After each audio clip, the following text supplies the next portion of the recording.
Hey, it's Ken again. We've proceeded pretty well with the model, the 76 Dodge Charger from Salvino. The engine went together quite well. I'll show you what it's like. Um, no real issues with it. Came out very nice. Um, their color key legend is not very good. It gives you an indication of what color to paint the parts, but it doesn't tell you, a reference like a Tester or Tamiya uh, brush paint color to match it.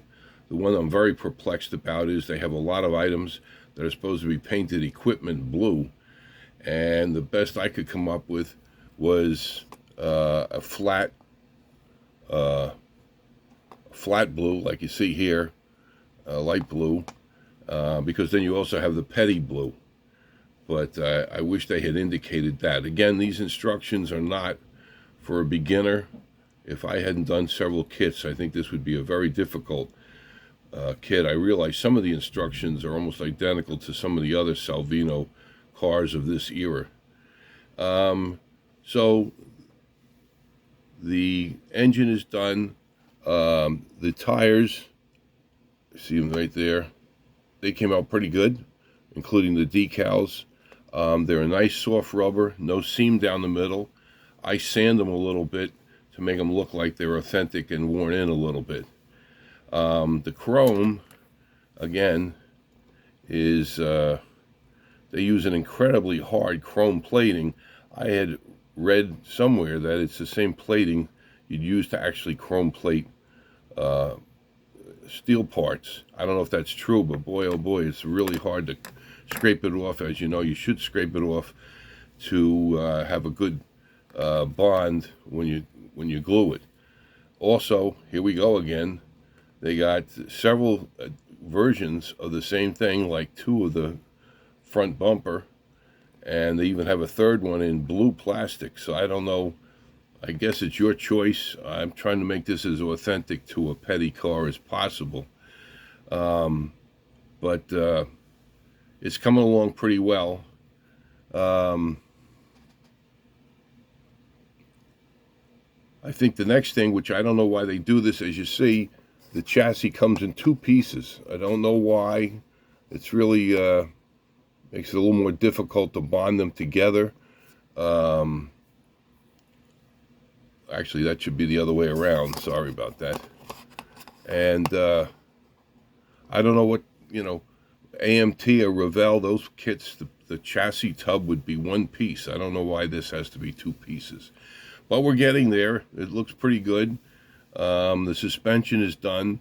Um, you really have to be sure you get it right. I recommend using clamps. I use small clamps. I use clothespins, whatever I need to keep it set while it glues.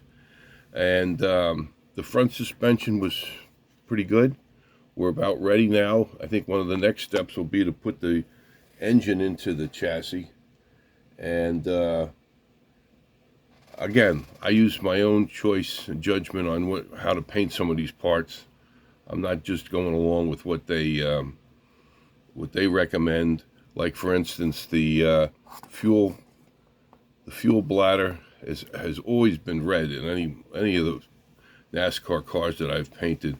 They tell you to paint it petty blue. I don't understand that at all. Of course, the battery's in the back. I have to do a little touch up from the glue. But it's going along pretty well. Definitely not a kit for a beginner. Um, but we'll start with the major assembly now of the engine, chassis, and then moving on to the body parts. Um, I hope this is helpful to you. And again, I'm just sharing my knowledge from doing this stuff for years of some of the ways to be most successful as possible building these kits. So the next session we'll be putting the major components together, and I hope you find this helpful. Um, I enjoy sharing my knowledge of how I built the kits. There's certainly professionals better than me.